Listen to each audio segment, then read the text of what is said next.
Salam sejahtera untuk kita semua. Pada kesempatan kali ini, saya dan teman-teman saya dari kelompok 3 akan menjelaskan sedikit materi dari sistematik sampling. Di sini saya bersama Devia Sinta Simbolon dengan NIM 202407013, Margaret Sihite dengan NIM 202407023, Rolisa Boru Kembaren dengan NIM 202407029, Marta A. Situngkir dengan NIM 202407045, Claudia Permata Sinaga dengan NIM 202407065, dan juga Agnes Yeyen Gultom dengan NIM 202407073. Kami dari Statistika A. Di sini kami akan menjelaskan materi tentang pengertian sistematik sampling, prinsip sistematik sampling, cara pemilihan sampel, cara menghitung rataan, total, dan proporsi dari populasi, dan juga kelemahan dan kelebihan dari sistematik sampling. Nah, sistematik sampling adalah suatu teknik sampling di mana hanya unit pertama yang dipilih dengan bantuan angka random, dan untuk mendapatkan sampel sisanya dipilih secara otomatis menurut interval yang telah ditentukan sebelumnya. Yang selanjutnya adalah prinsip dari sistematik sampling. Yang pertama, N unit dalam populasi diberi nomor urut 1 sampai dengan N. Yang kedua, interval atau K antar unit sampel, di mana K dapat dicari dengan N besar per N kecil. N besar adalah jumlah populasi dan N kecil adalah jumlah sampel. Prinsip yang ketiga adalah unit sampel pertama atau R dipilih secara acak atau random. Yang terdapat dua cara, yaitu yang pertama antara 1 sampai dengan K yang disebut dengan linear systematic sampling, dan cara yang kedua adalah antara 1 sampai dengan N atau yang disebut dengan circular systematic sampling. Dan prinsip yang keempat adalah unit sampel berikutnya ditentukan oleh interval atau K. Misalnya N atau jumlah populasi sama dengan 60, N kecil atau jumlah sampel sama dengan 10, maka interval sama dengan jumlah populasi per jumlah sampel, yaitu 60 per 10 sama dengan 6.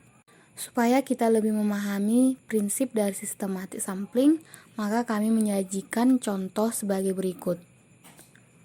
Data berikut adalah tinggi badan 60 orang. Sampel yang dikehendaki adalah 10 sampel saja. Jika sampel pertama yang didapat secara acak adalah nomor 2, maka tentukan sampel lainnya.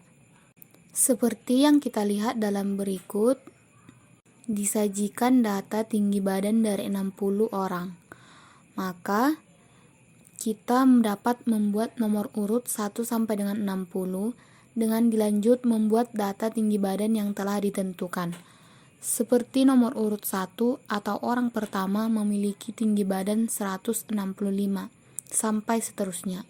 Maka dapat diketahui bahwa jumlah populasi sama dengan 60, jumlah sampel sama dengan 10, dan intervalnya sama dengan 60 per 10 sama dengan 6, dan jumlah sampel yang dipilih secara acak pertama sama dengan 2.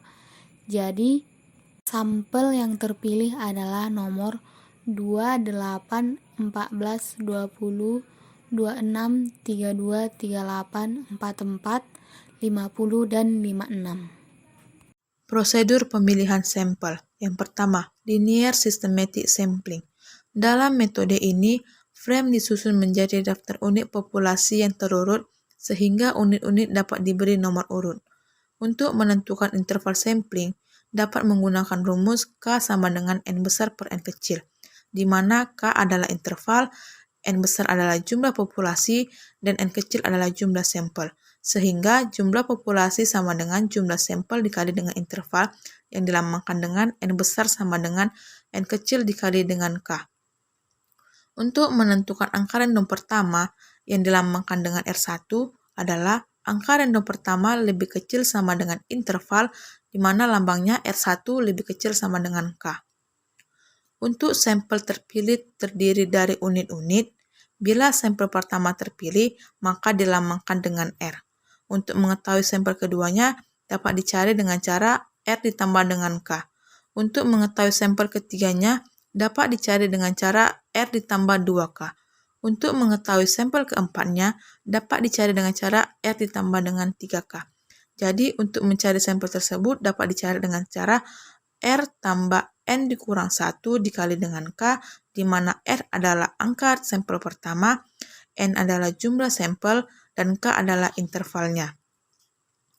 Jika jumlah populasi tidak sama dengan jumlah sampel dikali dengan interval, maka ambil interval sebagai bilangan bulat yang paling dekat dengan jumlah populasi dibagi dengan jumlah sampel.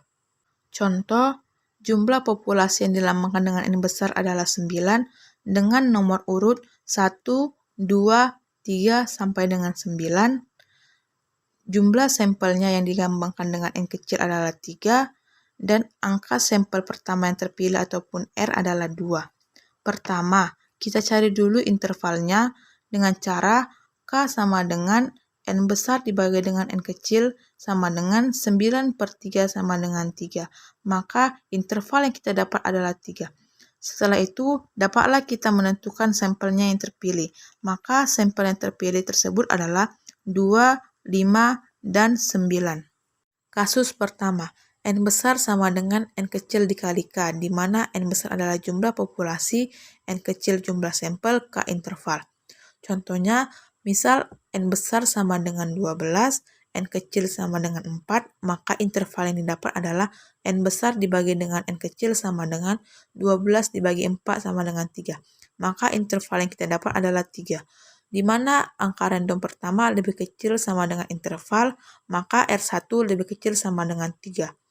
Sehingga kemungkinan sampel yang didapat, bila R1 adalah angka 1, maka kemungkinan sampel 1, 4, 7, 10. Bila R1 adalah angka 2, maka kemungkinan sampel 2, 5, 8, 11. Bila R1 adalah angka 3, maka kemungkinan sampel 3, 6, 9, 12.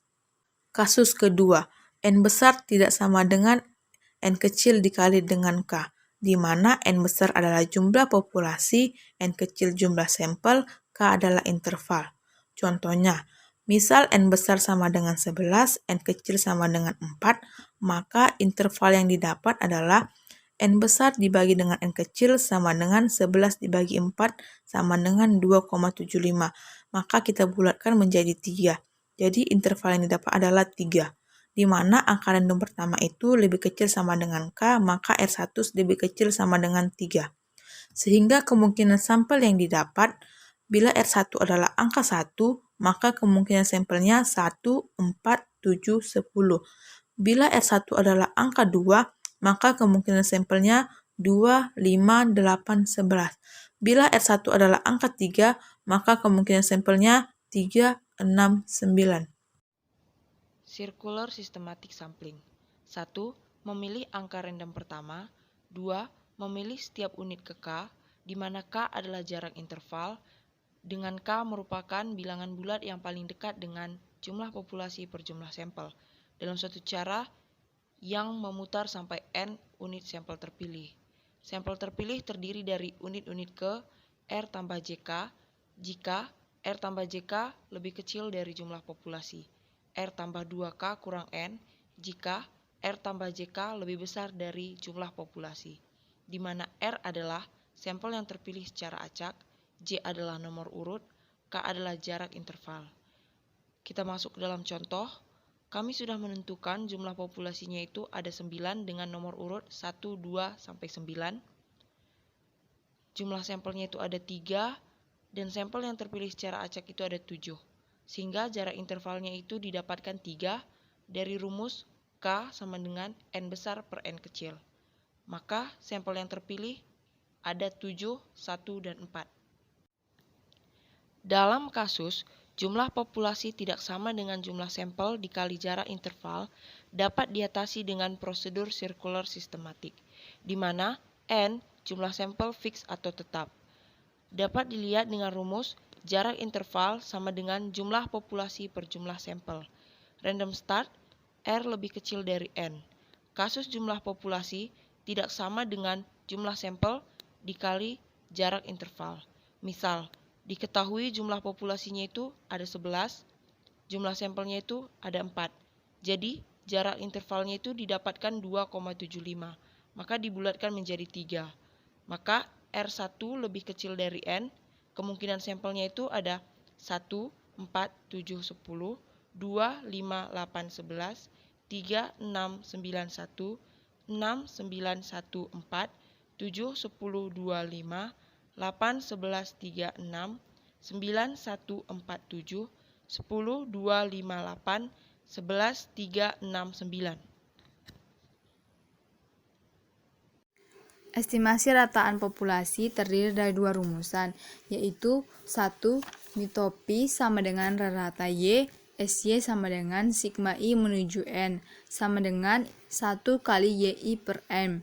Kemudian rumusan yang kedua, V kali rata Y, SY sama dengan sigma kuadrat per N, di mana 1 ditambah N kurang 1 kali Pi, di mana Pi estimasi rataan populasi, yaitu korelasi antar pasangan objek dari frame yang sama.